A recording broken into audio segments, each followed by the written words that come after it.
Rebe recién nos compartía esta historia de los comienzos de lo que fue el reino de Israel, que duró poco, el Reino Unido, ¿no? 120 años más o menos. Fue medio como algunos dicen un experimento, ¿no? 12 tribus que cada una tenía su identidad, se juntaron bajo la autoridad de un rey. Este primer rey fue Saúl, luego vino David, y el hijo de David, Salomón, fueron los 3 reyes que gobernaron al pueblo de Israel de las 12 tribus.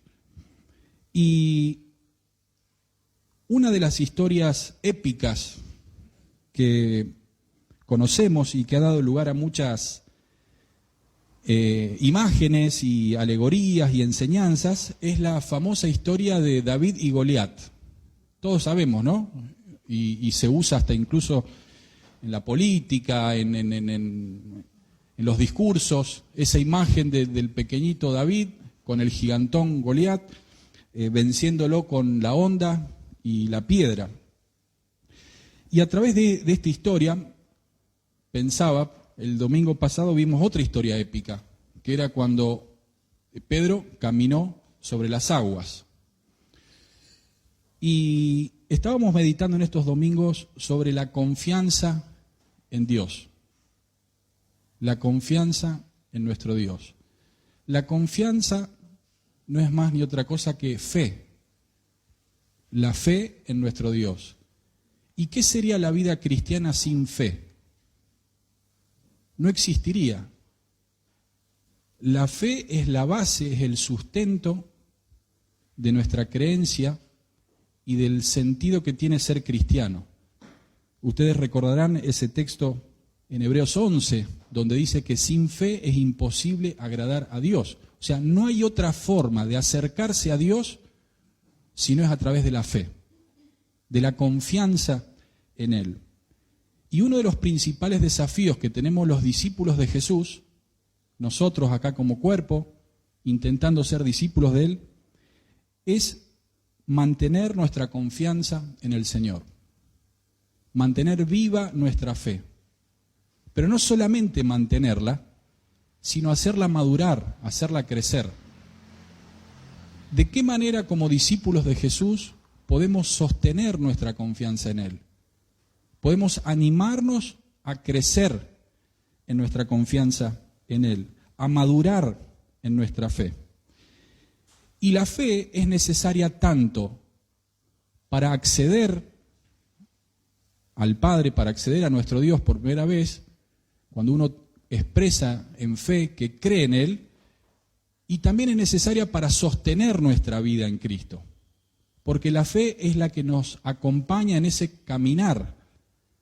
Entonces no solamente la fe es una llave que nos abre las puertas del cielo y nos hace herederos de la vida eterna, sino que la fe también es ese recurso que nos acompaña en nuestro diario caminar.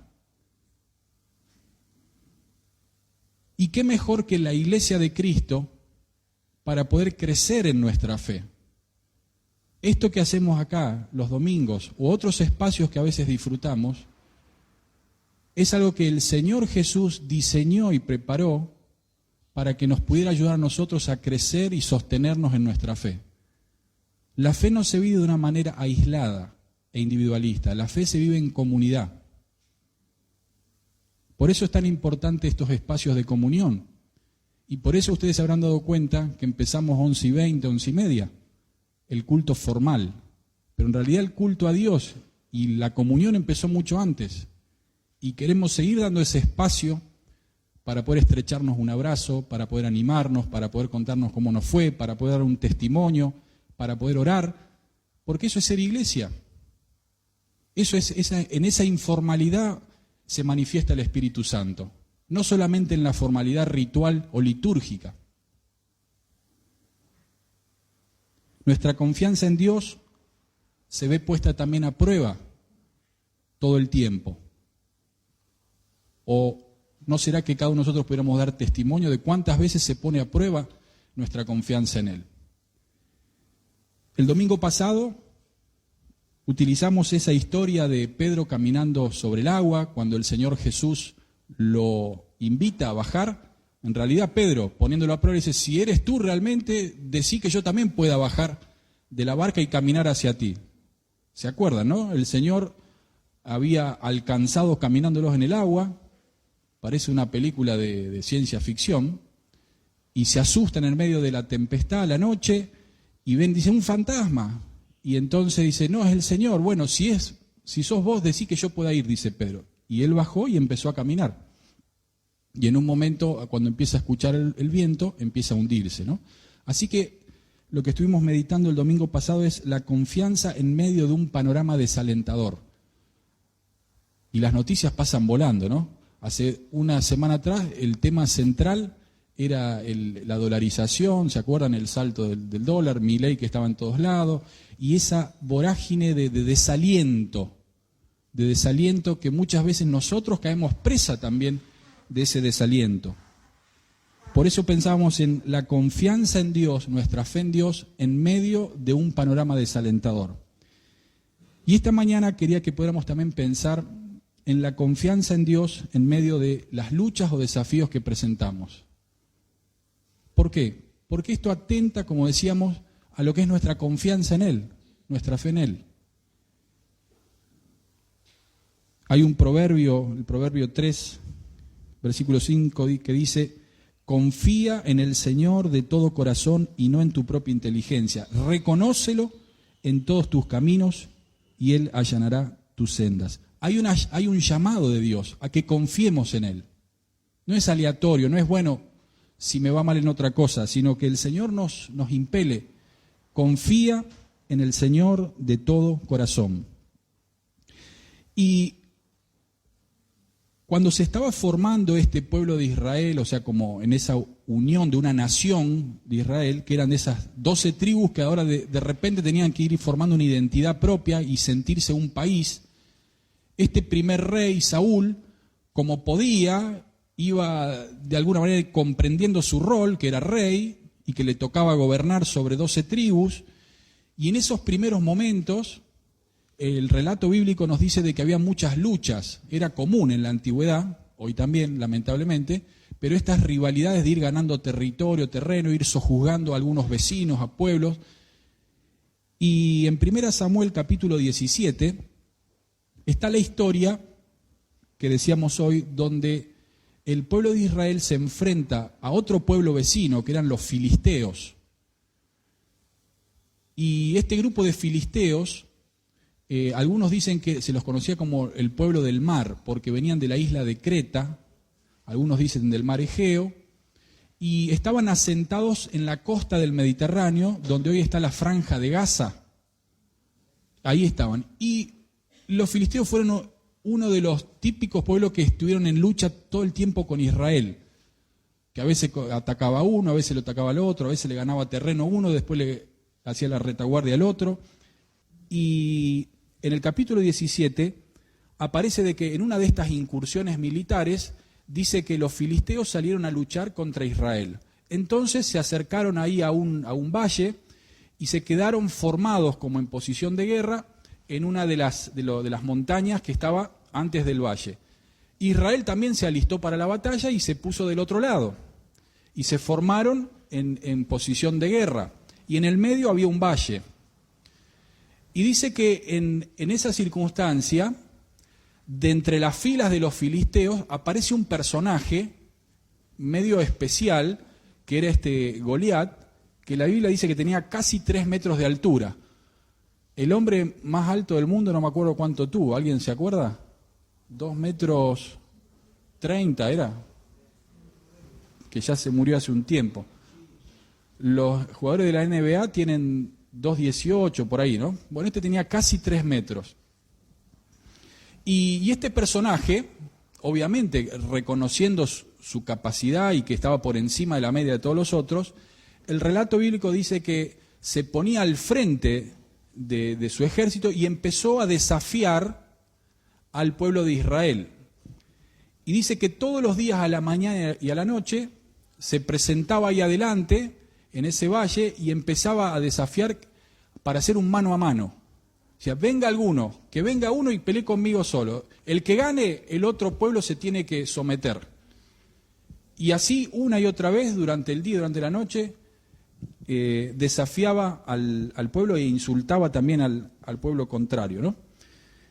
Y dice el relato que el pueblo de Israel estaban aterrados porque nadie se consideraba capaz, ninguno de ellos como soldado, para poder hacerle frente, y eso tuvo paralizado 40 días al pueblo en esa situación. Ahora, antes que todo, y algo que quería compartir, el Señor no está ajeno a nuestra realidad de la vida. A veces pensamos que el Señor se ha olvidado de nosotros, o de mí por lo menos. Y pensamos que las cosas que nos acontecen o las circunstancias que nos tocan vivir se escapó de la gracia del Señor. El Señor tiene tantas cosas para pensar y tantas personas que se ha olvidado de mi situación. Y yo te quiero decir esta mañana que el Señor no está ajeno a tu dolor, a tu lucha, a tu necesidad, a tu incertidumbre. Mis trajines y descansos los conoces, todos mis caminos te son familiares, dice el Salmo 139. El Señor está cerca de quienes lo invocan con verdad. Así que al pensar en esta mañana, en esta historia, quiero que no perdamos de vista de que el Señor está presente y atento a cualquier cosa que nos pueda estar sucediendo en este momento de la vida.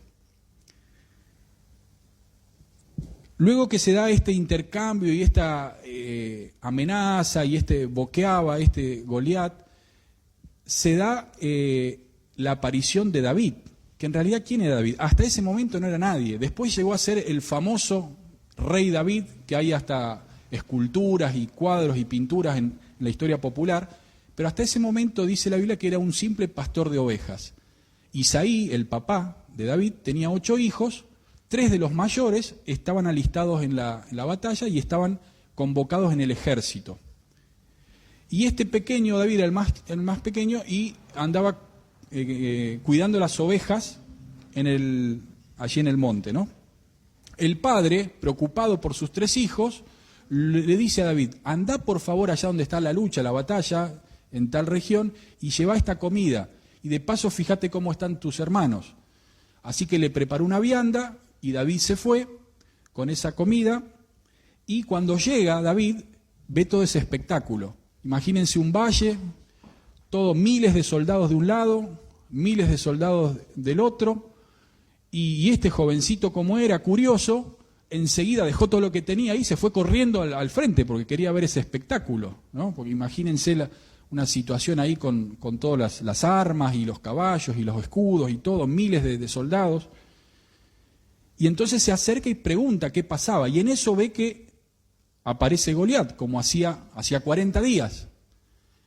Y entonces queda medio como asombrado de la situación. Y pregunta, ¿qué es lo que está pasando? Y ahí le cuenta, no, y lo escucha a Goliat haciendo esta amenaza que solía hacer todos los días.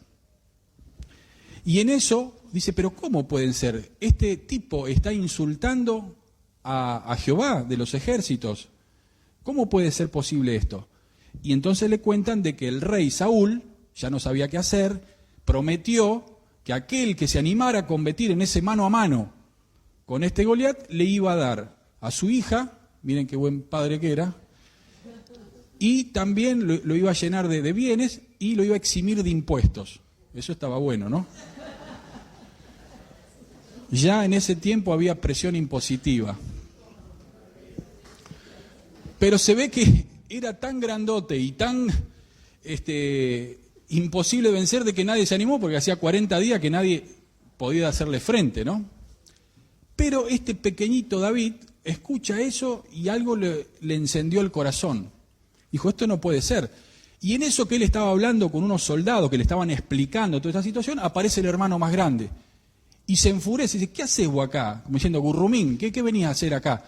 Hablando y porque él decía, ya sé, este vino acá para ver cómo nosotros tenemos que pelear y ver sangre y ver todo este espectáculo. Y David le dice, no, bueno, no te metas, qué sé yo, y se va por otro lado y sigue hablando con los soldados, ¿no? Eso dice que llega a las voces de Saúl, que había un jovencito que decía, ¿cómo puede ser? Pero ustedes, ¿qué hacen hace 40 días? Están acá. y lo manda a llamar. Y cuando lo manda a llamar, David le dice, ¿cómo puede ser de que nadie lo vaya a pelear con este grandulón acá? Y entonces ahí le cuenta a él su experiencia. Imagínense, un jovencito habrá tenido 16 años, 17, que cuidaba las ovejas de su padre, y dice, yo, cuando alguna oveja mía tiene algún problema, voy y si hay un león, por ejemplo, me abalanzo y la saco de las fauces del león, o a veces viene un oso, y si es necesario lo mato, y el Señor me ha protegido. Así que yo creo que Él también me puede proteger para poder luchar contra este gigante. Saúl, medio ya 40 días de estar así, dice, bueno, dale para adelante, que Dios te ayude, le dice. Pero le ofrece su coraza, su armadura. Pero de la prueba David como pone, empieza a caminar un poquito y se da cuenta que no es para él eso. Y dice, no, a mí déjame con lo que yo tengo. ¿Y qué tenía David? Un palo, un cayado, una honda, un morral. Y entonces ahí va. Y dice el relato bíblico que se acerca, yo me imagino un silencio sepulcral entre todos los 2.000 de ejército, y este jovencito que se acerca al gigantón. Y toma del arroyo que había ahí 5 piedras lisas, esas que uno encuentra en Córdoba, que a veces las traemos para acá, unas de esas, y se va a enfrentar con el gigante. Y en el versículo 42 dice que Goliat, claro, lo ve venir a este muchachito, le echó una mirada a David, y al darse cuenta de que era apenas un muchacho, trigueño y buen mozo, con desprecio le dijo, ¿soy acaso un perro para que vengas a atacarme con palos? Y maldiciendo a David en nombre de sus dioses, añadió, ven acá, que le voy a echar tu carne a las aves del cielo y a las fieras del campo. David le contestó, y esto es el texto que quisiera que meditemos en esta mañana.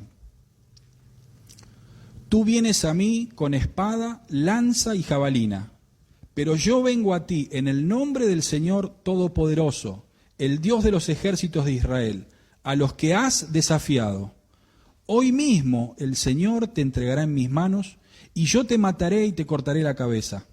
Hoy mismo echaré los cadáveres del ejército filisteo a las aves del cielo y a las fieras del campo, y todo el mundo sabrá que hay un Dios en Israel. Todos los que están aquí reconocerán que el Señor salva sin necesidad de espada ni de lanza. La batalla es del Señor, y Él los entregará a ustedes en nuestras manos. Es interesante que lo primero que nos muestra esta historia es que David comprendió cuáles eran sus recursos. Y el jueves estuvimos meditando en esto, ¿no? Y quería darle continuidad a esto que meditamos el jueves. Pita, Fabiana, Leonora, algunos estuvieron. Nico y Mica me pueden ayudar también. Lo primero que David comprende era dónde radicaban los recursos para enfrentar a esto. ¿Cuál era el miedo del ejército de Israel?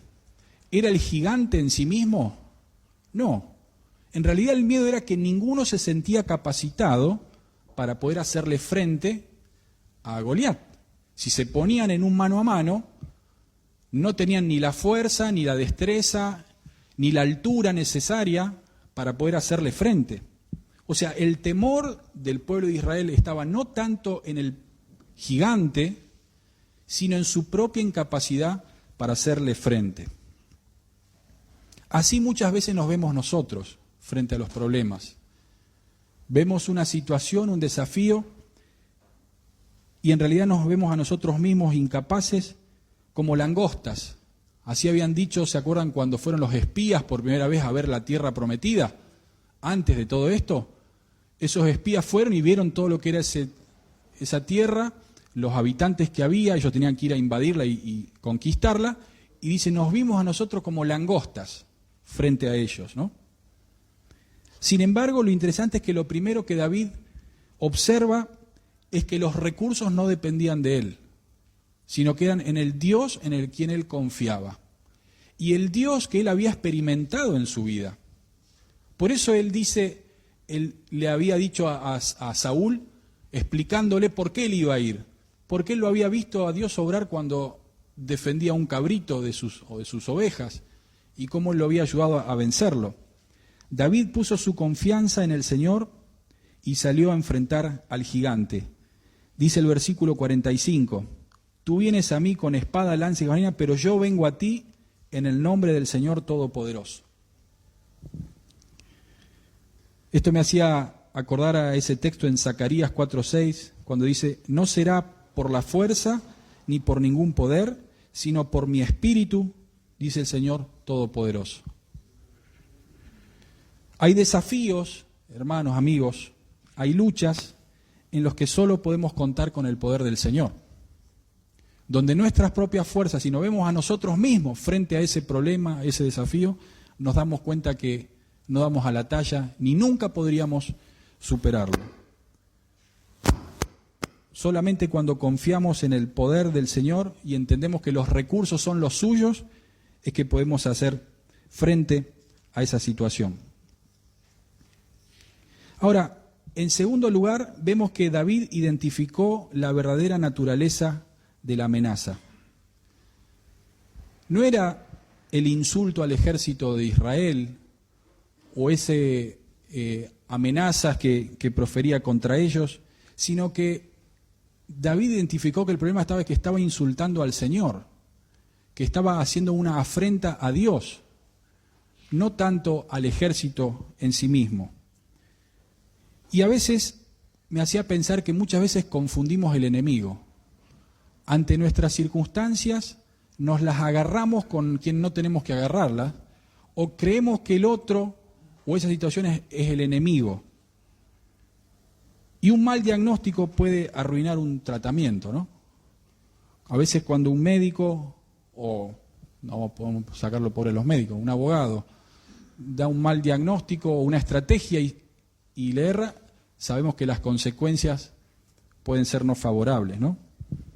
Y muchas veces confundimos los enemigos. Nos las agarramos con alguien o creyendo que tenemos que luchar o discutir o ganar algo que tal vez no está ahí mismo. Detrás del problema que ven nuestros ojos puede haber una situación espiritual. De hecho, hay una realidad espiritual. Y esto no quiere decir que tenemos que ver demonios por todos lados, pero sí que hay una realidad espiritual por encima de lo que ven nuestros ojos. En Efesios 6, el apóstol Pablo decía, por último, fortalezcanse con el gran poder del Señor. Pónganse toda la armadura de Dios para que puedan hacer frente a las artimañas del diablo. Porque nuestra lucha no es contra seres humanos, sino contra poderes, contra autoridades, contra potestades que dominan este mundo de tinieblas, contra fuerzas espirituales malignas en las regiones celestes. Por lo tanto, pónganse toda la armadura de Dios para que cuando llegue el día malo puedan resistir hasta el fin con firmeza. Y esto nos tendría que ayudar a por lo menos darnos el lugar a pensar de que hay situaciones en que creemos que son humanas o que las podemos resolver, pero tal vez están poniendo a prueba otras realidades, que una realidad espiritual. Y no solamente es que el enemigo, el diablo, un demonio no está queriendo hacer algo, sino a veces es una realidad espiritual que está queriendo en nosotros producir un entendimiento o un crecimiento ante una situación. Y ahí radica la importancia de identificar cuál es el verdadero desafío, cuál es el verdadero problema, cuál es la verdadera situación que el Señor nos anima a enfrentar. No confundir el enemigo, no confundir el problema, no confundir el adversario. En el versículo 46 vemos que también David comprendió cuál era su parte y cuál era la de Dios. Y creo que, como hablábamos hace un tiempo atrás, hace unos meses atrás, muchas de las frustraciones que vivimos en nuestra vida espiritual son porque estamos esperando que Dios haga algo que nos toca o nos corresponde a nosotros. O porque muchas veces nos empecinamos a hacer nosotros cosas que les corresponden a Dios. Y eso nos llena de frustración o nos llena de incapacidad, y de alguna manera no hemos comprendido de que siempre hay una parte que es privativa de Dios, que depende de su soberanía, de su poder y de lo que es atribución suya. Pero también hay una parte que es nuestra. Dios no puede dejar de mentir por nosotros. Dios no puede dejar de robar por nosotros. Dios no puede dejar de que seamos violentos o maltratadores por nosotros. Todas esas son cosas que nos corresponden a nosotros hacer. Por supuesto que con la gracia de Dios y encomendándonos y pidiendo que Él nos ayude y nos dé la fuerza, pero tiene que hacerlo cada uno de nosotros. Y a veces oramos y nos pasamos toda la vida pidiendo, y bueno, Señor, este es mi problema, ayúdame a dejar de mentir, de robar, y pretendemos de que en oración eso se va a solucionar. Cuando en realidad el Señor ya nos dijo, y ya tenemos la certeza que eso es así, y tenemos que hacerlo.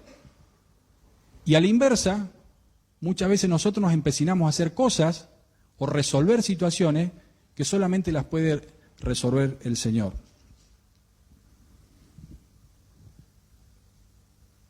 El Salmo 37:5 dice: encomienda a Jehová tu camino y confía en Él, y Él hará. Hay una actitud nuestra de poner en las manos del Señor, encomendar lo que es nuestra vida. Y el Señor dice, hará. Y en el versículo 46 del texto que estamos leyendo, fíjense que dice: hoy mismo el Señor te entregará en mis manos. Eso le correspondía al Señor. Y punto y coma, dice: y yo te mataré y te cortaré la cabeza. Una parte que iba a ser el Señor y otra parte que le correspondería a Él. Creo que muchas veces seguimos en el mismo lugar, no avanzamos, como este ejército que estaba 40 días ahí trabado en una situación, esperando que Dios haga algo que debemos hacer nosotros. Cuando el Señor nos anima, hazlo, haz lo que tenés que hacer. O viceversa, a veces estamos empecinados nosotros en querer resolver cosas que solamente el Señor tiene que hacer. Y por último, vemos que David tuvo muy clara la motivación que lo llevó a enfrentarse a Goliat.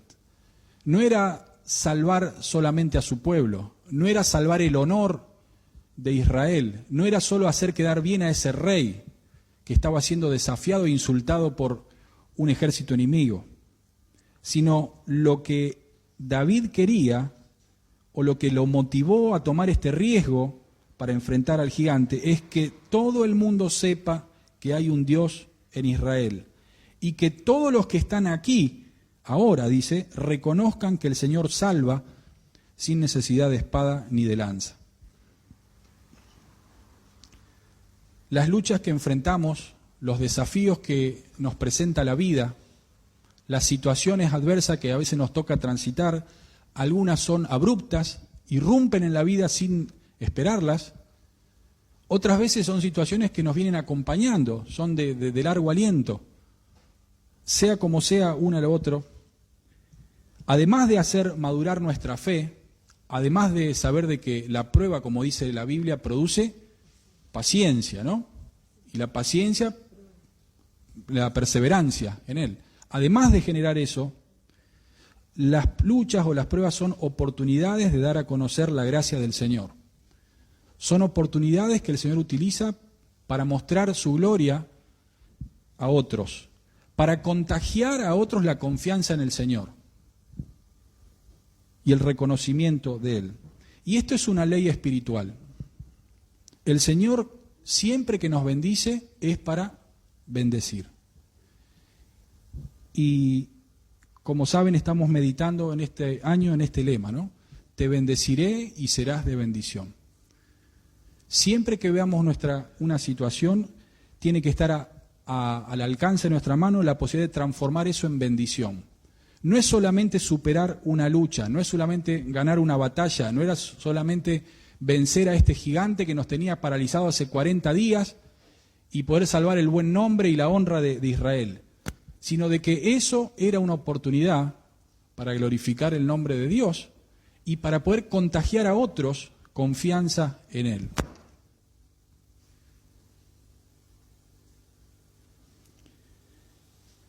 Hemos resumido o intentado resumir 3 ejes sobre los que queremos caminar como iglesia. ¿Algunos los recuerdan? Fe, comunión y misión. Bien simple. El Evangelio es sencillo. Fe tiene que ver con nuestra relación con el Señor. Lo primero es lo primero, como hicimos acá atrás. Primero impermeabilizamos el techo, ¿no? Después ahí se empieza a hacer todo lo de abajo. Pero lo primero es nuestra relación con Dios. Crecer en nuestra fe, en nuestra confianza en Él, en nuestro conocimiento del Señor. Profundizar en la palabra, en lo que es el conocimiento profundo del carácter del Señor. Eso tiene que ver con una relación vertical. Nosotros con el Señor con nosotros. Y la iglesia está para justamente ayudarnos a crecer en esa relación con el Señor. En segundo, lo que es la comunión, le hemos puesto así. La comunión tiene que ver con la convivencia, con unos con los otros. Esto de poder compartir tiempo juntos, de poder dialogar, de poder orar juntos, de poder llorar unos con otros, de poder alegrarnos cuando hay una bendición, de poder utilizar nuestros dones para bendecir al cuerpo de Cristo, de edificarnos. Eso tiene que ver con una relación horizontal. Nosotros con nuestros hermanos, unos con otros. Y por último, la misión, que tiene que ver con una relación con el prójimo. Y eso ya tiene que ver con encarnar el Evangelio, con dar a conocer a Cristo, con acercar a otros a esa gracia del Señor. Por eso al pensar en por qué afianzar nuestra fe, por qué es necesario meditar una y otra vez en nuestra confianza en el Señor, no tenemos que perder de vista estos 3 ejes. Primero, porque la fe es la base de nuestra relación con el Señor. Sin fe es imposible que podamos tener esta comunión. Si no tuviéramos fe en Cristo, no estaríamos acá. Podríamos estar en el Club Mitre a punto de comer un pescado. Pero por la fe en Cristo, porque el Señor ha transformado nuestra vida y porque nuestra esperanza está en Él, es que estamos congregados acá. Y eso da sentido a esta amistad que podemos tener en Cristo. Y el Señor es tan bueno que nos regala una familia espiritual donde podemos acompañarnos, sostenernos, ministrarnos. Y eso tiene que ver con esta comunión. Allí se expresa esa fe que decimos tener en Cristo, en esta amistad y en esta comunión que tenemos. Pero si todo eso quedara allí, faltaría algo. Y una y otra vez vemos en la palabra del Señor de que todo se hace con un propósito, manifestar la gloria de nuestro Dios. Si podemos disfrutar de nuestra fe y nuestro conocimiento en Cristo, si podemos disfrutar de la comunión unos con otros, eso naturalmente tiene que llevarnos a poder expresar y contagiar a otros esa dicha, esa bendición que es ser iglesia. Pero para eso nuestra fe tiene que estar robusta. Para eso nuestra confianza en el Señor tiene que seguir creciendo y madurando. Así que la confianza del Señor se prueba muchas veces a través de las circunstancias que hay a nuestro alrededor, y veíamos el domingo pasado que no queremos que el contexto condicione nuestra confianza en el Señor. Nuestros ojos no están en lo que ven a nuestro alrededor, sino que están puestos en Jesús. Primer punto. Y en segundo lugar, lo que hoy intentamos esta mañana meditar es que también nuestra confianza en el Señor se pone a prueba en medio de las luchas y de los desafíos. David pudo primeramente comprender cuáles eran los recursos con los que contaba. No eran sus recursos, sino que eran los recursos del Señor. No era como él se veía frente al problema, sino era en el Dios en el quien él creía. ¿En qué Dios hemos confiado, hermanos? ¿Cuál es nuestro Señor? Dime el Dios en el que crees y te diré, como dice el dicho, el problema que puedes enfrentar, ¿no? Una paráfrasis. En segundo lugar, vimos que David identificó la verdadera naturaleza de la amenaza. No confundió quiénes son los enemigos. Ojo con quién nos agarramos las cosas. No necesariamente el enemigo puede estar en una persona, en un vecino, en un pariente, en un jefe, en un compañero de trabajo, en una ideología. Hay una realidad espiritual detrás de eso que muchas veces nos prueba y nos pone a prueba a nosotros. Si confundimos el enemigo, posiblemente confundamos todo lo que viene después. En tercer lugar, recordar qué parte le toca a Dios y qué parte nos toca a nosotros. ¿Hay algo que tenés que hacer vos, tal vez? ¿Algo que tenés que empezar a poner en práctica en vez de esperar de que Dios mágicamente haga algo por vos? O tal vez hay algo que estás empecinado en querer lograr y que tal vez tenés que dejarlo en las manos de Dios y que Él se encargue. Y por último, lo que decíamos, todo lo que el Señor nos bendice y cualquier victoria que podamos tener sobre una lucha, sobre un problema, sobre una situación, siempre es para dar gloria a Dios y contagiar a otros de esa gloria. No es solo para nuestro propio beneficio, sino para que el Dios en el cual hemos creído se manifieste en otros. Que Dios bendiga su palabra y que podamos seguir juntos sosteniéndonos y animándonos en nuestra fe, a confiar cada vez más en el Señor.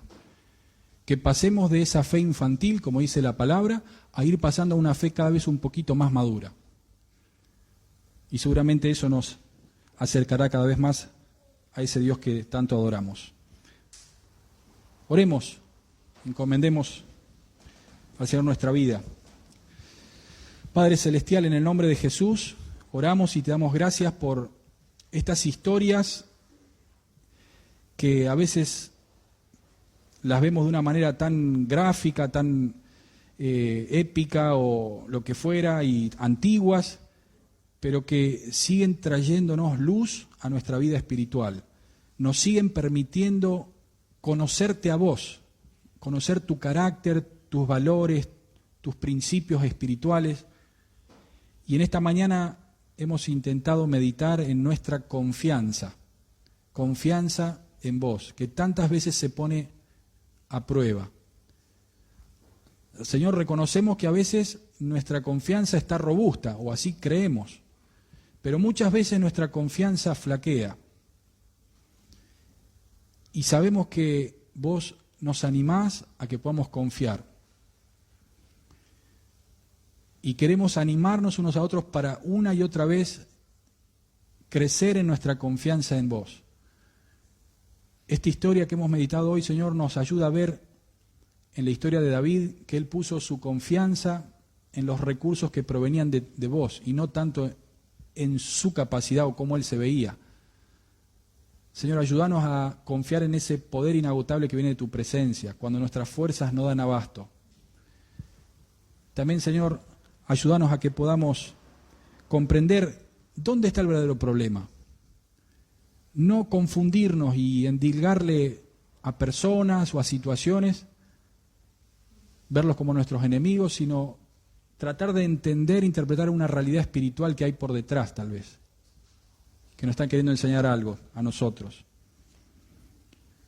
Pero también, Señor, poder comprender la parte que nos toca a nosotros y dar esos pasos de fe que tenemos que dar. Que tu Espíritu Santo nos ayude a ver en esta mañana y tal vez en esta semana si hay cosas que tenemos que poner en práctica o dar el primer paso.